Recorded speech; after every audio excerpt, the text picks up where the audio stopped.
Hello YouTube and welcome back to the channel outside the target demographic. That's the grandfather clock, everyone should have one. Today I'm going to be doing a video on another Temu purchase.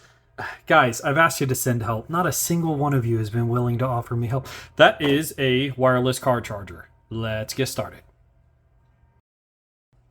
If your phone is QI compatible and will accept wireless charging, this is a means to do that. So for the last probably 8 years, I was a field service tech as a biomed, one who fixes medical equipment, and getting in and out of a car and constantly making pit stops and stuff like that. Finding a charging cable and, leaning over into the footwell to grab it, to line it up with your phone, to scratch it up, it was a pain. So I discovered that wireless car chargers were a thing, and this is a new one that I got off of Temu. So in the box, it comes with the box, the item, the instructions, and a magnetic ring. So this is something you would connect to the outside of your cell phone case, and it will quite strongly, actually, hold onto your phone if you're wearing a case. So my phone does have a case on it. I upgraded mine. I'll call it a keyhole shape. Instead of it being a circle like this, it has an additional lug that comes out, almost like the letter Q. And that would engage on this guy as well. And it will prevent your phone from rotating under its own weight with bumps and stuff like that. But let's get into it.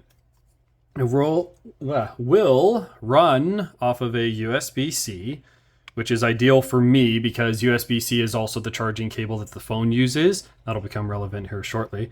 It gives you a very dim indicator that it's getting power, which to me is very nice. I like that it's not the gaudy rainbow effects lighting that distracts you while you're driving.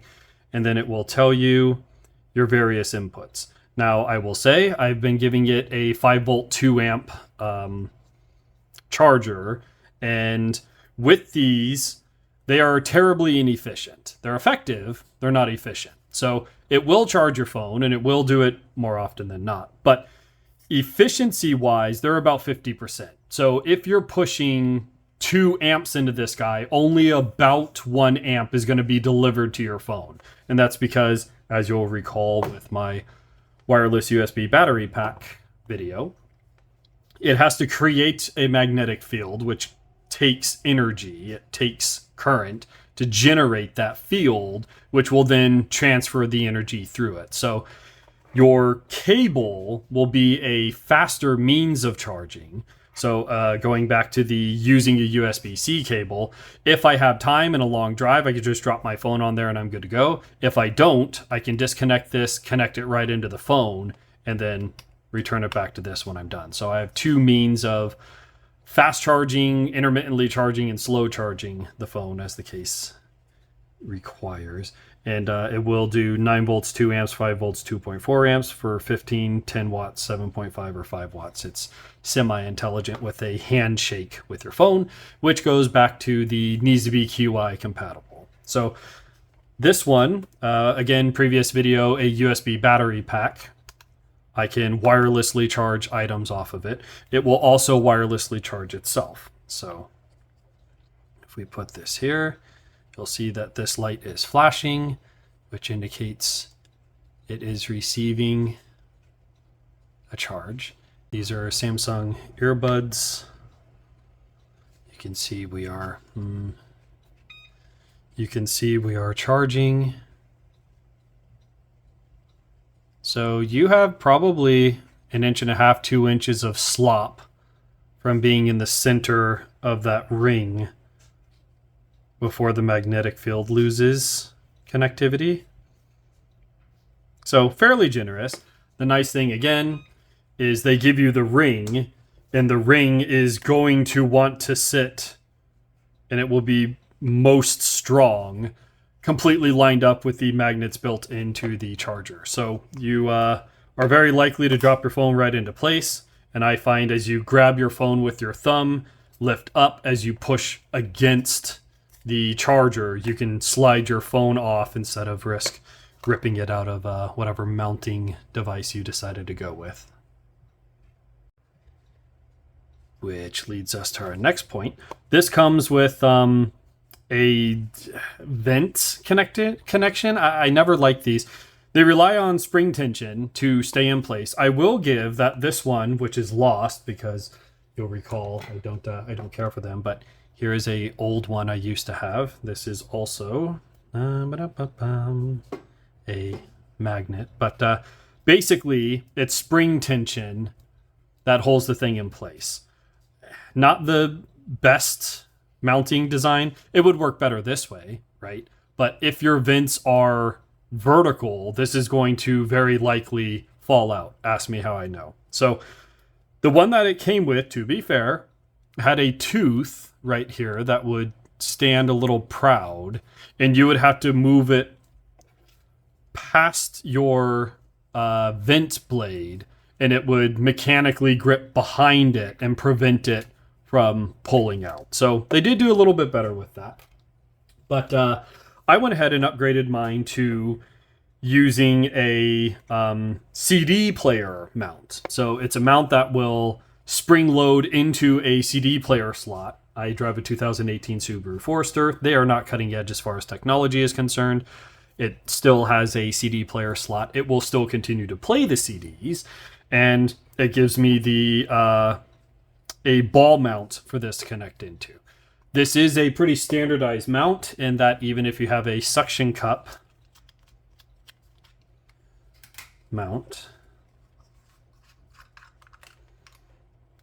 you are able to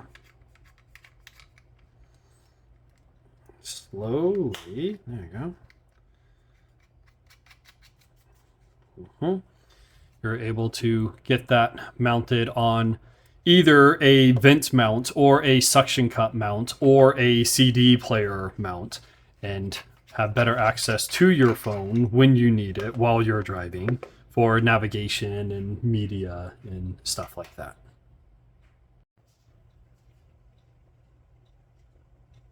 This is an app I've shown before. It's called AccuBattery. It will, in live time, show you the amount of current going into your phone, how long it'll take you to reach certain percentages. It will chime once you hit a certain percentage so you know to unplug your phone, all sorts of things. So you can see here, I'm giving it a 2 amp charge from the wall, and I'm getting 950, 960 milliamp hour being pushed into the device. So you have the 50% at most efficiency with this. It also leads to possibly heating up your battery a little bit faster than you would maybe like, in addition to the fact that the mount typically comes with a vent mount. Again, going back to the vent mount.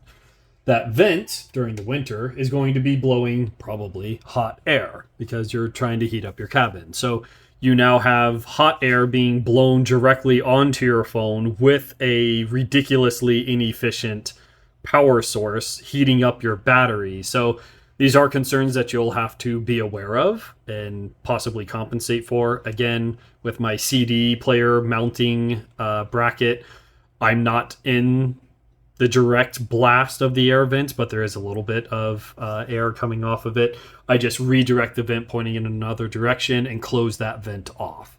And that drastically mitigates the chance of that happening. In addition to maybe overheating your phone, you also have the possible issue of you've been outside in the cold, so your phone is 50, 40, 30 degrees. You get into the car and you put it in front of your heating vent and on a battery charger that by design is going to be wasting power, and that power is going to manifest itself as heat, and that heat is going to go into your phone that's already cold. So if you've ever poured boiling coffee into a cold mug, you can see where I'm going with that. So be aware that there are drawbacks to it. You can basically mitigate most of it with determining the position that you'll be mounting the phone in, but thought I would add that as well. Additionally, as I said, I have a USB battery backup that I use. So I know that I can charge this.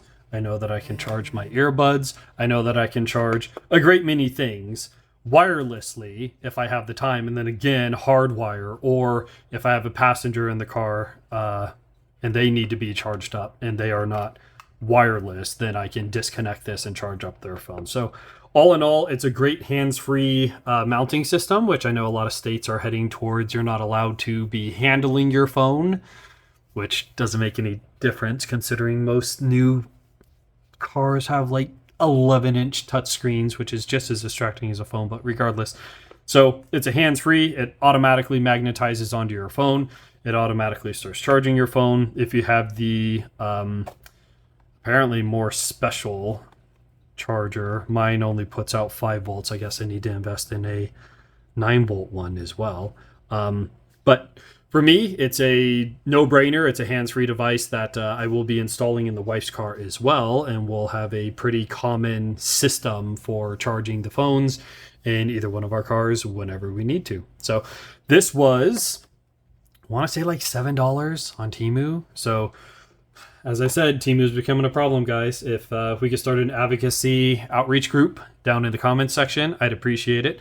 But they got a great many things on there, and none of them have really disappointed me so far. So wanted to show you what works for me. Possibly it'll work for you.